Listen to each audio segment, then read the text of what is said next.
I heard a loud noise in the heavens, and the Spirit instantly appeared to me and said the serpent was loosened, and Christ had laid down the yoke he had borne for the sins of men, and that I should take it on and fight against the serpent. For the time was fast approaching when the first should be last, and the last should be first.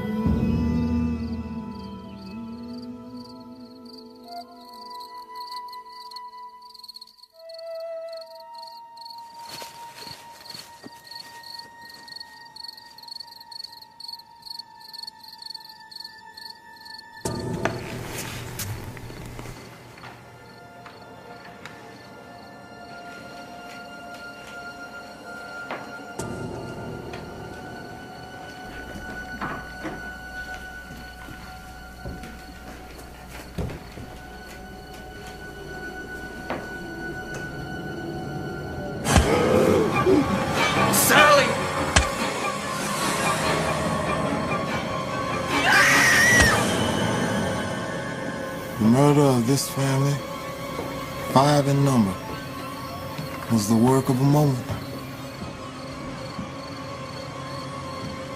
There was a little infant sleeping in a cradle that was forgotten until we had left the house and gone some distance when Henry and Will returned and killed it.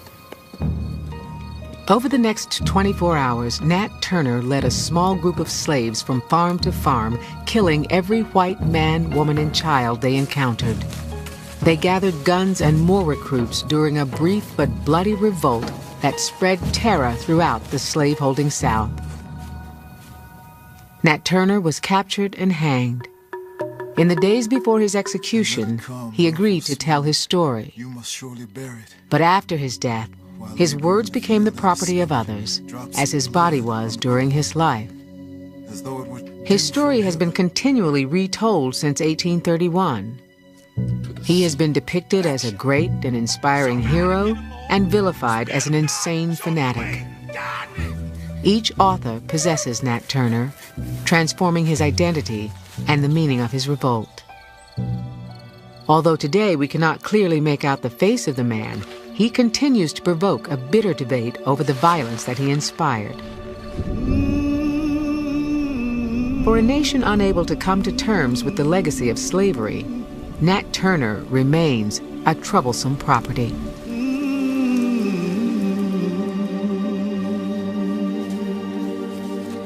Nat Turner's slave rebellion triggered a massive mobilization of local militia and vigilante units in Virginia and neighboring North Carolina. As many as 3,000 armed men were called into action to fight what turned out to be 60 to 80 rebels. The balance of sheer military power was weighted tremendously against the slaves in this country. Slaves don't have the organization, the access to arms, the military tradition to be able to mobilize a successful insurrection. Slavery itself was such an abomination that I could see how it would drive men and women to do desperate things. And a slave revolt, by its nature to me, is a pretty desperate act. Outraged by the sight of the victims of the revolt, including many badly mutilated women and children, the militia and vigilante units engaged in a slaughter of their own.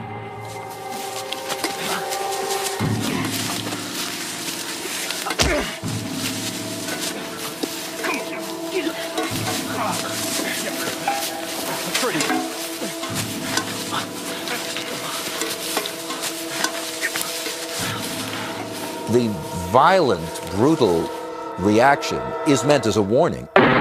It's meant to frighten those who might be contemplating acts like this in the future. It's meant to demonstrate the power of white society. At least 50 and perhaps many more slaves and free blacks were summarily executed in the days after the suppression of the rebellion. There's no question that there's a cult of violence that surrounds the tension between black and white during slavery times and after. It's hard for us to To fathom cutting off people's heads and putting them on poles, parading them around, hanging bodies up in chains, dismembering the body, taking home souvenirs. We know all about the victims, the white victims of Turner's Rebellion, who they were, where they were killed, what their names were, what their families were. Nobody knows the names of even all the participants in the Turner Rebellion, and certainly all the innocent blacks who were killed or imprisoned or beaten afterwards. This is not part of our official historical memory. That piece of the story is just forgotten or suppressed and probably can never really be completely recovered. If a lot of those black people were not the property of white people, a lot more of them would be killed. Wasn't it Virginia law that said if you kill somebody's slave, the state had to reimburse them the cost of the slave or something like that? Bailiff, will you approach, please? Every rebel except Nat Turner was quickly killed or captured. During the month of September and on into October, nearly 50 accused rebels stood trial in Southampton County. Stand up. Guilty as charged. You shall be hanged by the neck until you are dead. The prisoner is guilty. The court doth value the said slave to the sum of $425. Ultimately, 19 were hanged, while others were transported and sold outside the boundaries of the state. The court recommends to the governor that the punishment be commuted to transportation.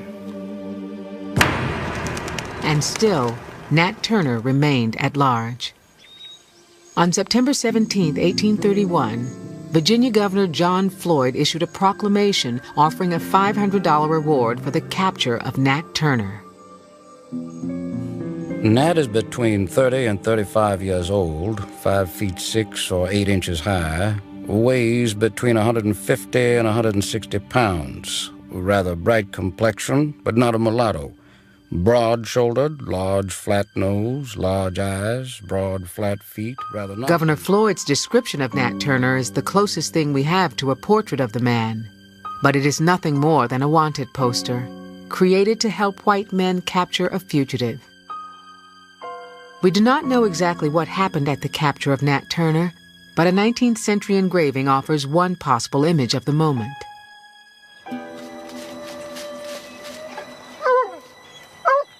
We do know it was not until October 30th, 70 days after the outbreak of the rebellion, that Benjamin Phipps stumbled on to Nat Turner's hiding place. The slave had never wandered further than a few miles from his home farm.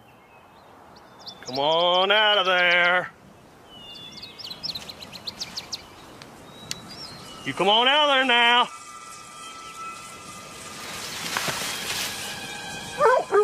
Put it down. I said put it down. The next morning, he was taken to the Southampton County Jail in Jerusalem to await trial. It was there in a jail cell that Nat Turner first encountered a local lawyer, Thomas R. Gray. Over the next 3 days, Gray interviewed Turner and then published his version of Turner's story, which later became the main source for all future interpretations of the man. The late insurrection in Southampton greatly excited the public mind and led to thousands of idle, exaggerated, and mischievous reports. Everything connected to that sad affair was wrapped in mystery until Nat Turner, the leader of that ferocious band whose name resounded throughout our widely extended empire, was captured. Since his confinement, with permission of the jailer, I have had ready access to him and determined, for the gratification of public curiosity, to commit his statements to writing and to publish them with little or no variation to his own words.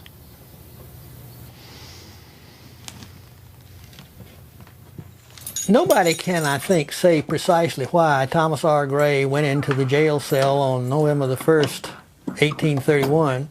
It could be that he just wanted the public to know. He felt the public had a right to know what Nat Turner had done from Nat Turner's own point of view. It could be that he sought prestige after a great drop in his own reputability. by going in and making himself as famous as he could by being Nat Turner's amanuensis, taking down what he said. He could have been thinking of the income he might derive. You have asked me to give you the history of the motives which induced me to undertake the late insurrection, as you call it. To do so, I must go back to the days of my infancy and even before I was born. I was 31 years of age on the 2nd October last, born the property of Benjamin Turner of this county. Being at play with other children when 3, 4 years old, I was telling them something, which my mother overhearing said it had happened before I was born. I stuck to my story, however, and related some things which went, in her opinion, to confirm it. Others being called on were greatly astonished, knowing that these things had happened, and caused them to say in my hearing, I surely would be a prophet, as the Lord had shown me things that happened before my birth. Many historians are not convinced that all, or even most of the words Gray attributes to Turner were actually spoken by him. There is no Nat Turner back there whole to be retrieved. You'd have to go and create Nat Turner. I mean, we have a very fragmented, disjointed narrative which purports to be the Confessions. And there's the question of whose voice is there?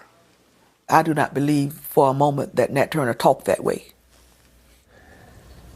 It is very clear by now that we cannot take Nat Turner's confessions at face value. But it is also very clear that we cannot cast it aside. Gray's Confessions of Nat Turner creates a definite image of the man, but we can never be sure the face we see is that of Nat Turner. I was praying one day at my plow.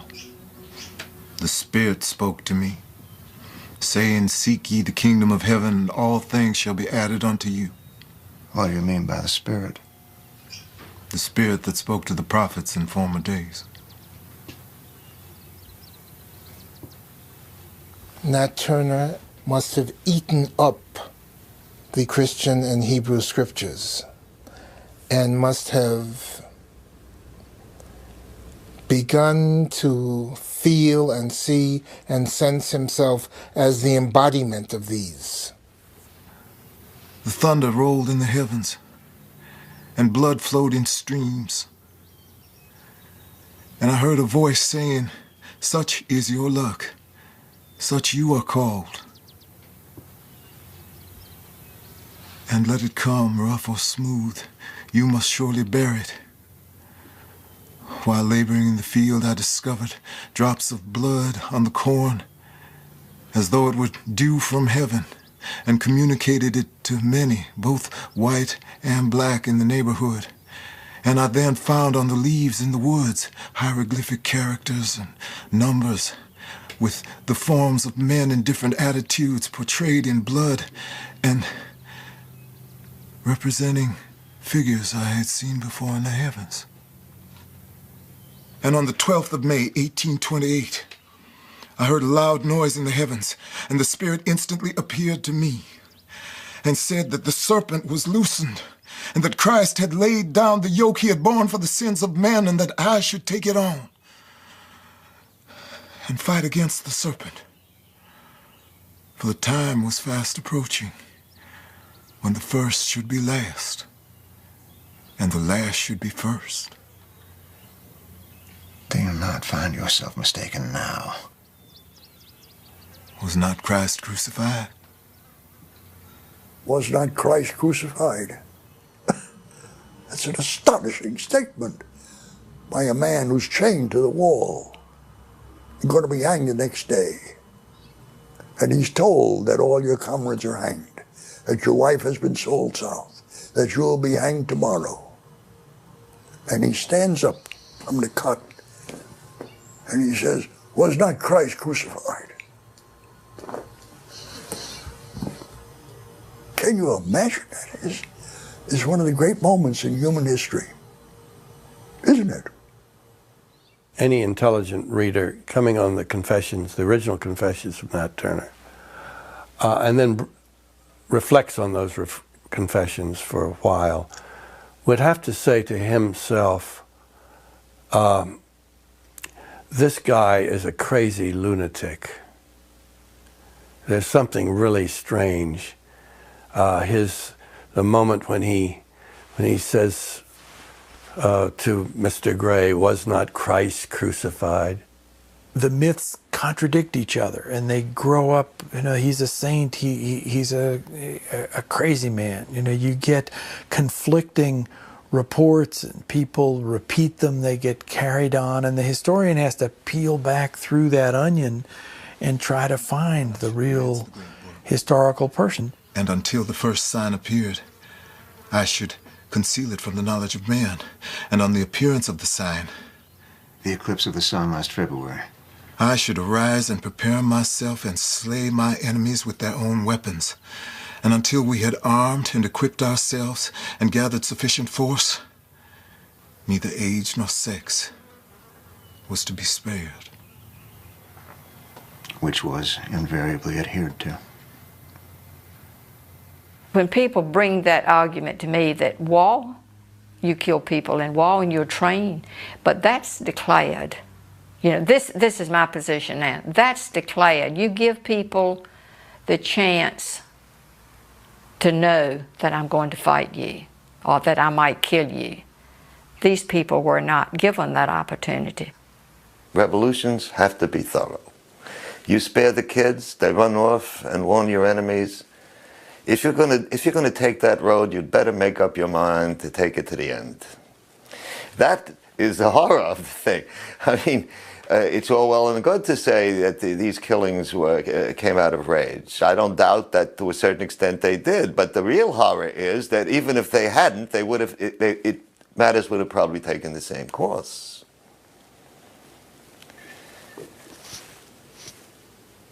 A revolution is either thorough or it's doomed.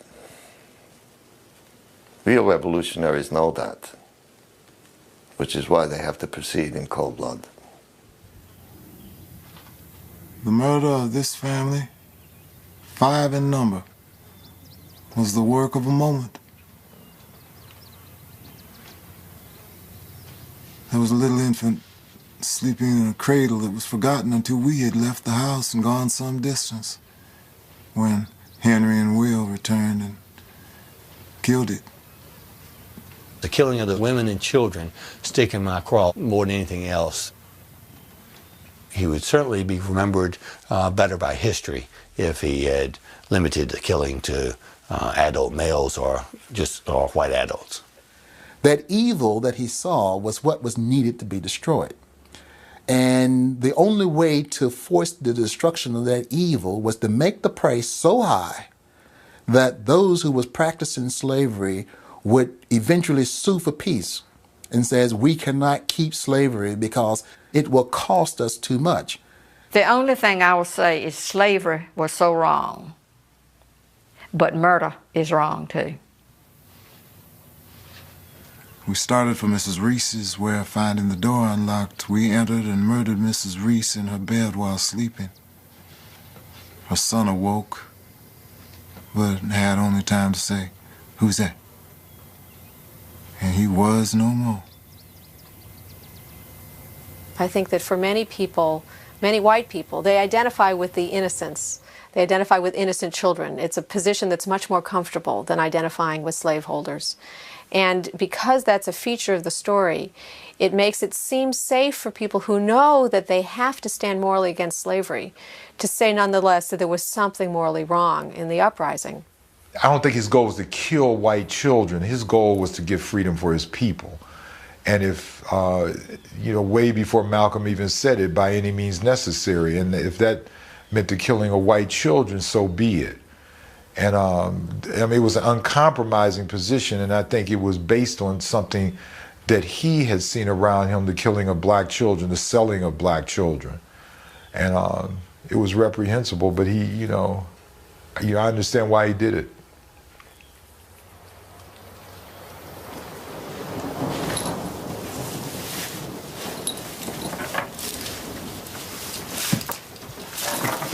Calm, deliberate composure with which he spoke of his late deeds and intention. The expression on his fiend-like face, one excited by enthusiasm, still bearing the stains of the blood of helpless innocents about him.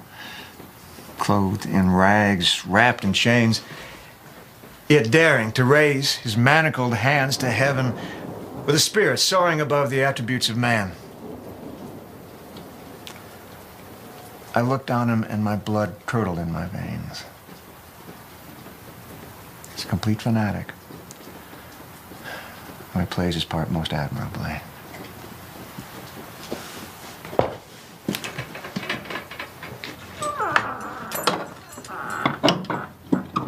I was struck with the tug that Nat Turner had over him. And so I was misguided fanatic, as he called him. He was still fascinated with him, impressed by him in some way. Over and over again, those who search for the meaning of Nat Turner begin their inquiry with a search for the meaning of the Confessions. I see Turner's Confessions as our confessions of not really being quite sure who we are in relationship to each other, black and white in this country.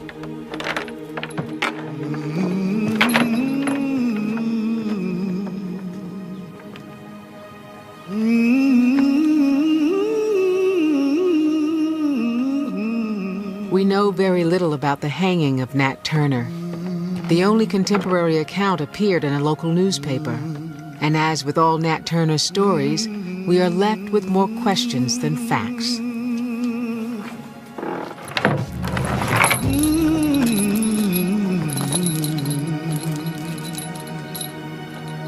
The record about Nat Turner is so ambiguous. We have so few facts, and yet he's at the center of such an enormous controversy that there's room for lots of different interpretations.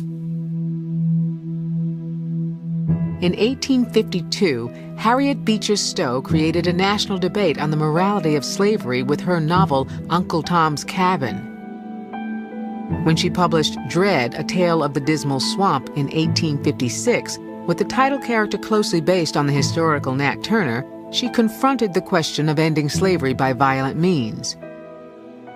But she could not embrace an uncompromising black man who was devoted to the death of all white people, and so she softened him considerably. He was a tall black man of magnificent stature and proportions.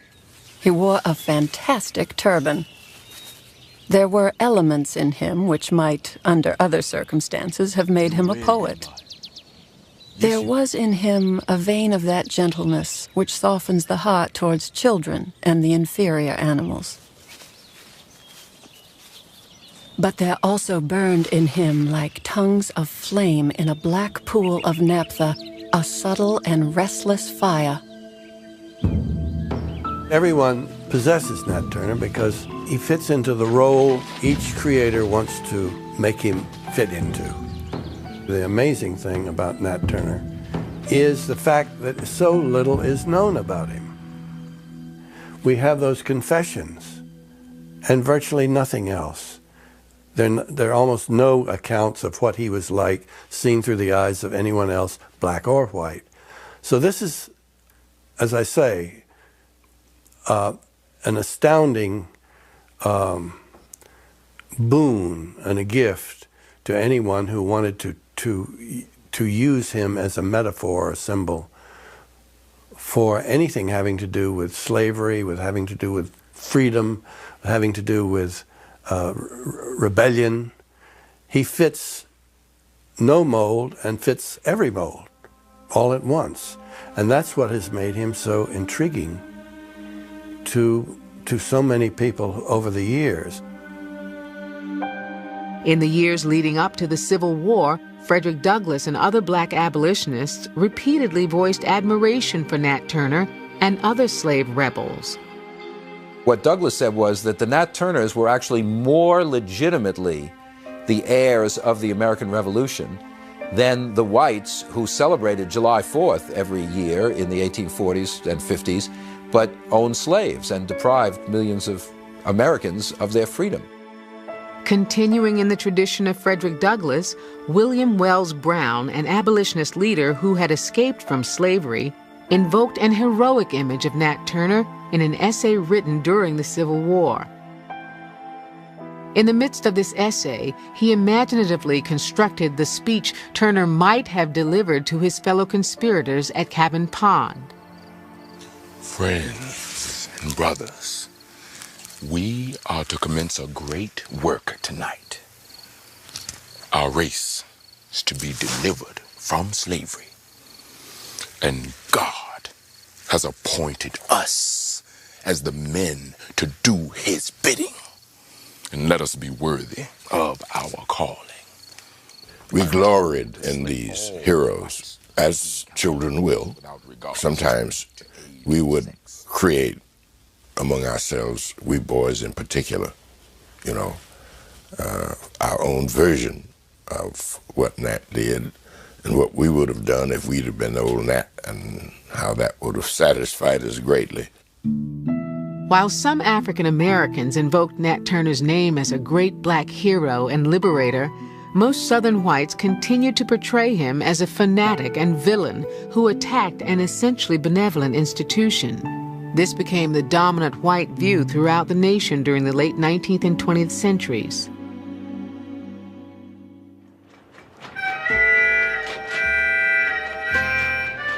Black folk memories of the rebellion surfaced in the WPA interviews of ex-slaves conducted during the 1930s. The WPA undertook the task of finding and questioning black residents of the South who had once been slaves. Sometimes the interviews produced memories that were obviously passed on by family members who lived at the time of Nat Turner's revolt. Sometimes these recollections explored the violence in Turner's insurrection. In 1937, the ex-slave Allen Crawford spoke about Nat Turner from stories he had heard growing up in Southampton County. First place he got to was his mistress's house. Said God deigned him to start the first war with 40 men. Well, when he got to his mistress's house, he commenced to grab his missus's baby, and he slung him back and forth 3 times.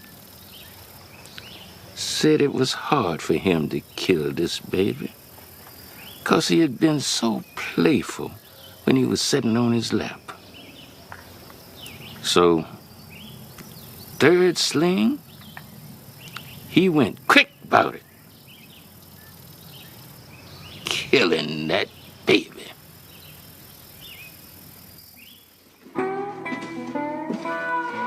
The 1930s were a turbulent time in America. It was an era of segregation when the seeds of change were beginning to be sown.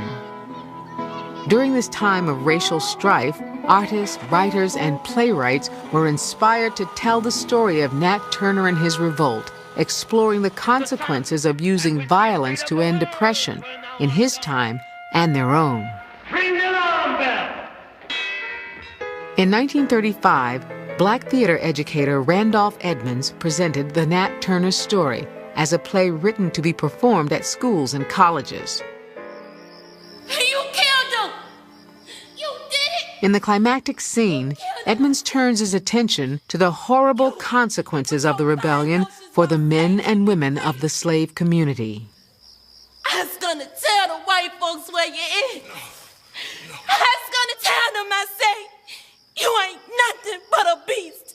That's what, a beast. A beast? A beast? She called me a beast. If I'm a beast, who made me one? If they buy and sell me women like dogs and feed me their leavings, how can I be nothing else but a beast?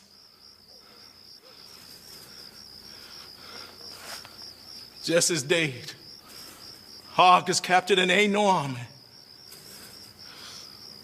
What am I going to do now, Lord? What am I going to do?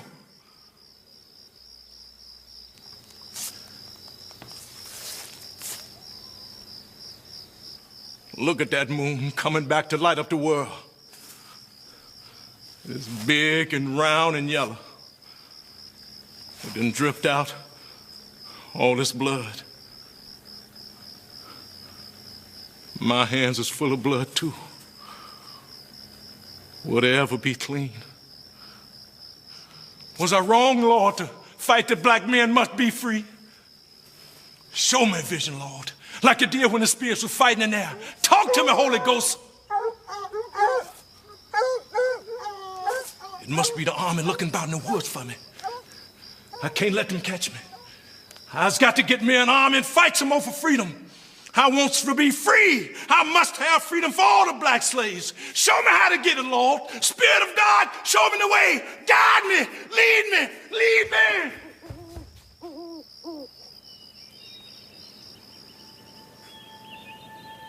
There certainly was a real Nat Turner who lived and died in Southampton County, Virginia in 1831.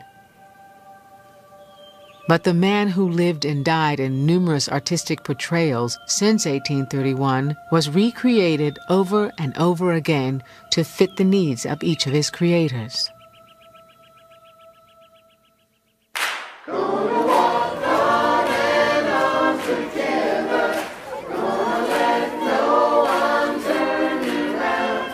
The decade of the 1950s was a watershed in our nation's troubled history of race relations. During these years, the civil rights movement began a full-scale assault on the elaborate system of racial segregation in the South. The public was exposed repeatedly to images of violence during these years.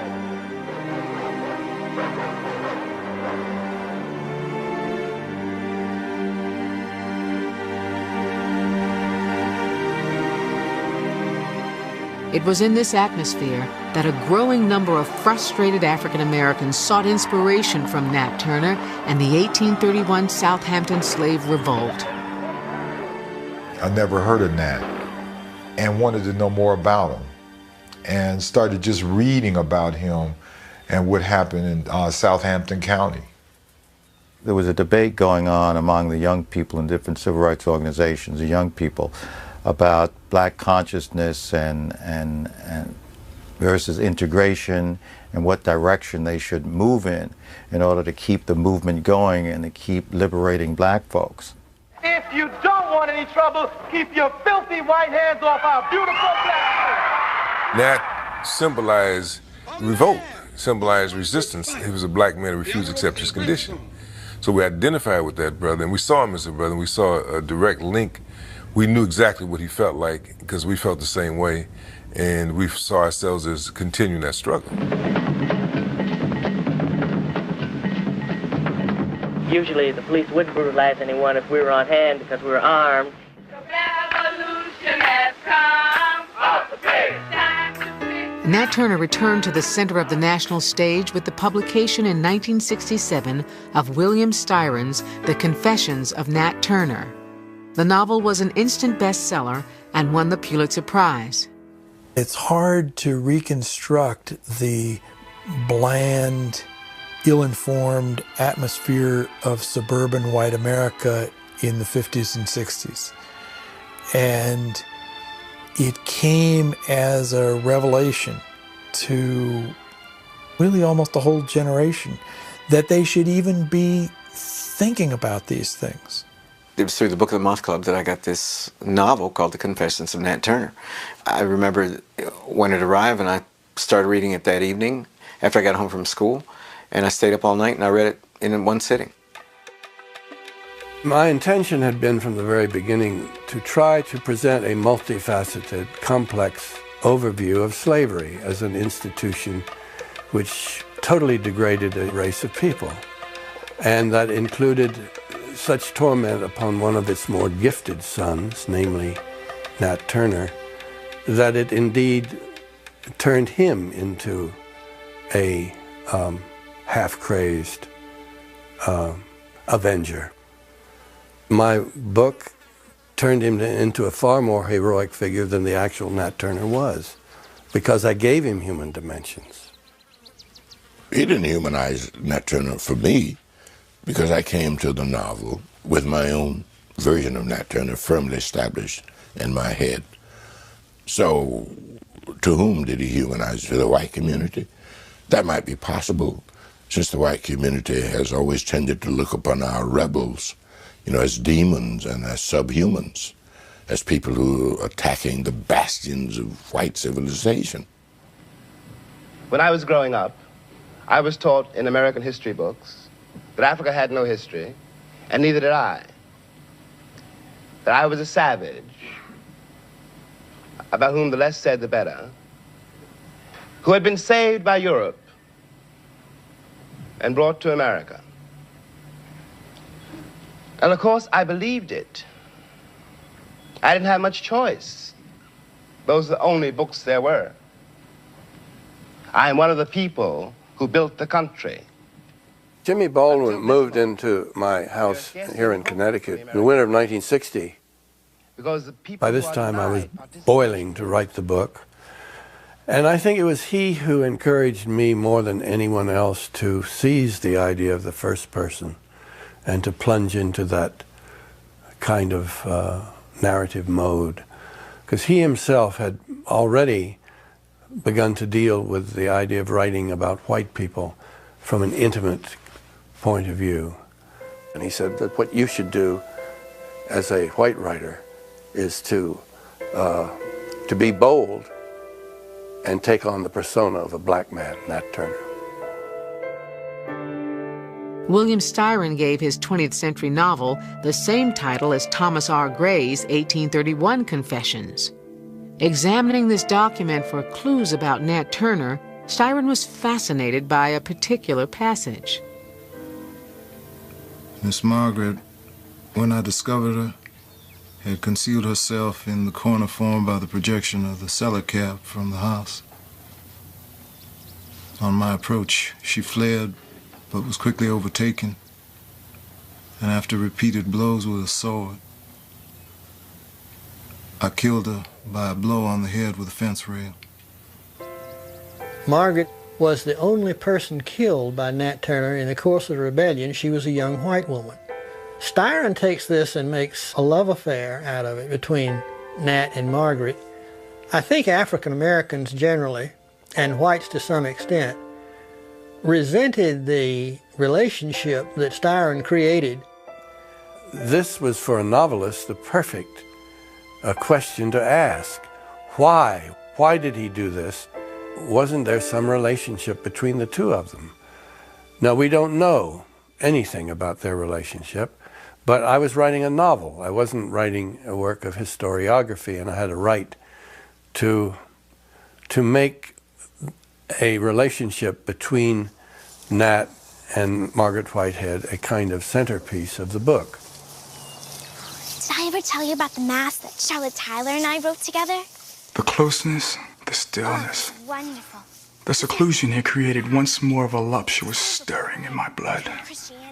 Her eyes met mine unflinchingly, not so much coquettish as insistent, inviting, daring, and almost expecting my gaze to repose in her own eyes while she prattled blissfully on. It was the longest encounter I could remember ever having with a white person's eyes. I turned away, swept with lust again, hating her guts. Now driven close to distraction by that chattering monologue pitched at a girlish whisper, which I no longer bothered to listen to or understand. Styron's attempt to imagine a relationship between Nat Turner and the teenaged Margaret Whitehead provoked a storm of protest from black critics. Nat Turner is one of our great heroes, and we wanted him to be presented to our children in a way that preserved and protected our needs and our necessities. We need to say to our young girls, you're beautiful. You know, your hair's nappy, of course, your skin is black, but you're beautiful. And you're lovable and worthy of the respect of our young men. But how could we say that if our great hero, instead of affirming the beauty of black womanhood, went and affirmed the beauty of white womanhood? When I got the information from the Book of the Month Club, just reading about the book made me so angry that I tore up the newsletter, flushed it down the toilet, and wrote a letter resigning from the Book of the Month Club in protest against them picking this book. It got tremendous review. Everybody, all the critics loved it, you know. And this tells me a great deal about attitudes. They themselves had never come to grips with slavery, what it was about. But not all reviewers lavished praise on the novel. A group known as the 10 Black Writers published a volume deeply critical of Styron's image of the slave rebel. It's a book that made me particularly indignant because it was so disappointing. Because that finally Nat Turner is going to get presented on the main stage of American culture, and instead of which we get this travesty. I recall one of my former owners, Mr. Thomas Moore, once saying that Negroes never committed suicide. I recollect the exact situation. Hog-killing time in Moore's puckered, pockmarked face as he labored at the bloody carcass, and the exact words spoken to two neighbors as I stood by listening. You ever heard of a nigger killing himself? No, I figured Doctor, he might want to kill himself, but he gets to thinking about it, keep thinking about it, thinking, and pretty soon he's gone to sleep. Ain't that right, Nat? Yes, sir, Master Tom. That's right. Sure enough.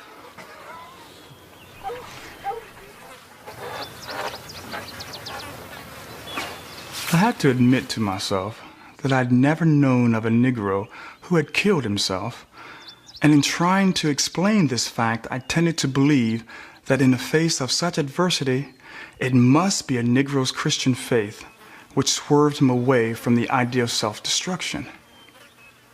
But now, as I sit here amid the incessant murmur and the buzz of flies, I can no longer say that I feel this to be true.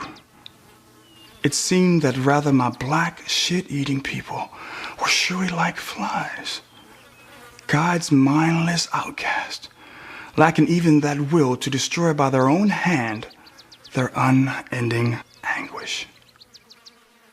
How would anybody seeking to organize as people to struggle for their own liberation have that perception of them? It was an act of arrogance coming out of a profound ignorance that led him to think he could restructure that experience in anything that would be a credible way, or a way that reflected anything that an informed black person would know of our own experience, to make it acceptable to black people. Novels can be good, novels can be bad, but I think it's different to say that than to say you shouldn't have written this in the first place because you were white, or what are you doing to our history by creating this character about whom we feel deeply ambivalent. And believe me, I think that it was the sexuality of Nat Turner that bugged people the most, no matter how they justified it. I think that without that, the novel would have passed through without a peep. It was perfect because it was set in the 1st century Rome.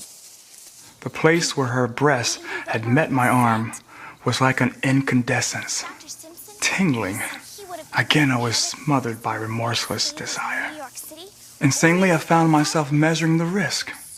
Take her here on this bank by this quiet brook. Forget your great mission. Abandon all for these hours of terror and bliss. You should read some of my poetry sometime. Being attracted to and repelled by members of the opposite sex strikes me as the most natural thing in the world. And to have left that out, to have rendered Turner incapable of that kind of internal struggle, would have reduced his humanity. I think Styron knew exactly what he was doing, and I think he did the right thing. We have to deal, as black people, with so much of this kind of stuff, not so much in writing, but in our everyday lives. What Styron had done was play at the worst fears of white America, and I think, frankly, fantasizing in his own mind as a white male about the lustful feelings that black men had for white women.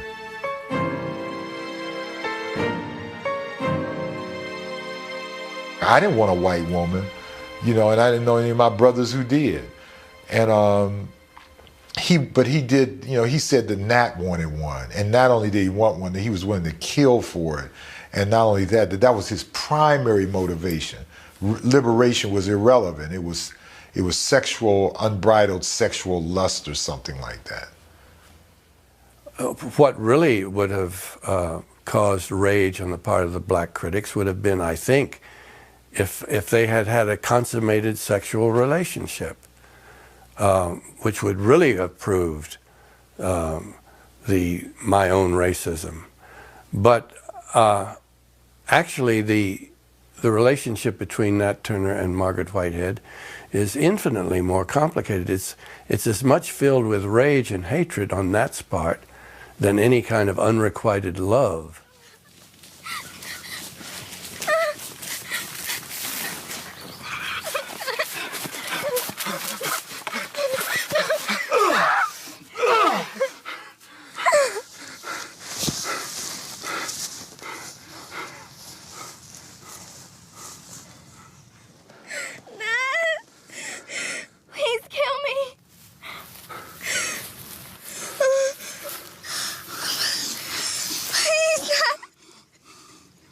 Shut your eyes. I hurt so.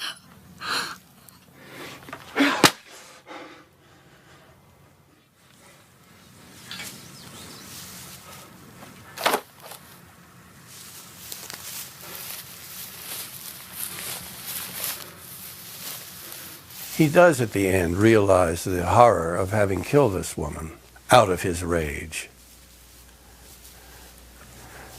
And I think that Nat Turner's feeling of love at the end is really an attempt to express his own sense of reconciliation and redemption, and has very little to do with any direct human connection. I think this is an abstraction. At least that's what I was attempting to do. It struck me as a great irony that I began to write Nat Turner the summer of Martin Luther King's great speech in Washington. And it was a time of reconciliation, of nonviolence, of peacefulness, a sense that blacks and whites could work this thing out together. But by the time I finished the novel, in 1967, this sweetness and light that Martin Luther King was predicting had turned into a kind of hellish nightmare on the racial scene. And so Nat Turner appeared, my Nat Turner, appeared at a time when this dream of Martin Luther King's had evaporated. So there was good reason why my book was met with such mixed reactions. I do think that in an extraordinary and strange way, Bill Styron did do a service in the sense of putting Nat Turner back on the table, you know, making people argue about who he was. And nobody, no matter which side they took of the argument, really knew very much. It was like people throwing punches in the dark. And in the last generation since then, we've learned a lot more, though we still have not penetrated the veil entirely. We can't be dependent on white people to represent our culture with integrity and imagination and respect. If you don't like Bill Styron's Nat Turner, write your own.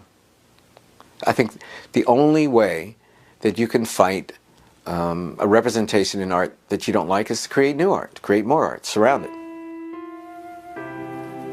I don't consider myself an artist. I don't consider myself as one who can critique art.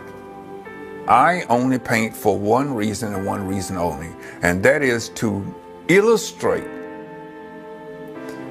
what is said to me through my ancestors. They're not asking for revenge, they're asking to be recognized.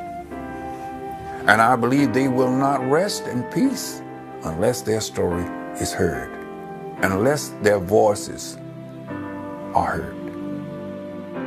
But can any work of art move Americans closer to an agreement on the meaning of Nat Turner and his revolt? Sally!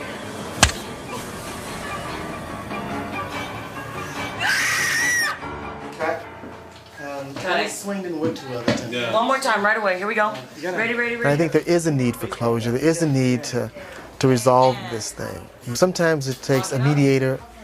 A piece of artwork can do that. The whole idea is, who is Nat Turner? We don't know. And people with little information have created their own Nat, and they've claimed it. And it's not that we're trying to reclaim Nat, we're just trying to present other artists' interpretation of Nat Turner, and trying to do that very faithfully without interpreting their work. Was a wrong law to fight that black men must be free? Everywhere in the film, there is interpretation, and the subject matter we are dealing with is interpretation. Now, when you do a film about interpretation, what's the film about that interpretation? Isn't that film another interpretation? We're really unconscious of the pain that you're causing this little kid. Mark. And so that's the sinister part about this scene. Whatever. Every interpretation ultimately forces you back into another interpretation, another interpretation, another interpretation. Action.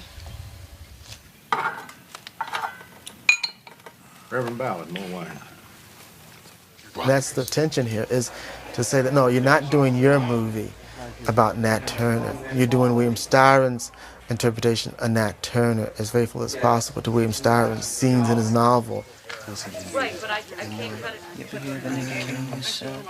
Same thing with Thomas R. Gray. You're trying to be matter-of-fact about Thomas R. Gray. You know, you're not trying to take any kind of license. Recreate these different sources of Nat Turner. You know, the publications and things like that. We can't say in this film that this person is wrong or that person is wrong. It's not about that. The truth is that this event happened. People interpret it a certain way on racial lines, and the only way to resolve it or to live with it is to have some sort of dialogue and come to terms with what was this event. Rolling, rolling. Mark. Shh, quiet. Action.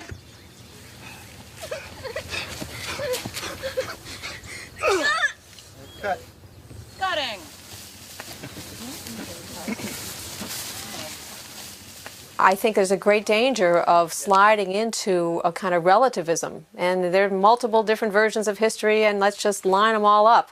And I think that the great challenge would be how to devise a structure that permits some degree of interpretation and reflection on multiple perspectives without implying there was no truth of the matter. The fact is there was a historical Nat Turner. The fact is that certain things were known about him. The fact is that as a consequence of his actions, he occupied a very prominent and important role in the collective memory and imagination of the black community, and perhaps possibly in the white community too. I think the mysteriousness of the man, the absolute mysteriousness of the man will perpetually provoke people's imagination. He represents an incredible need and hunger. Just the fact that he did what he did, right or wrong, or whatever the moral implications of what he did it. And it seems to me that trying to figure out Turner and his meaning for those who lived and died is an arduous task. And that, whether we like it or not, is what we're called to as Americans.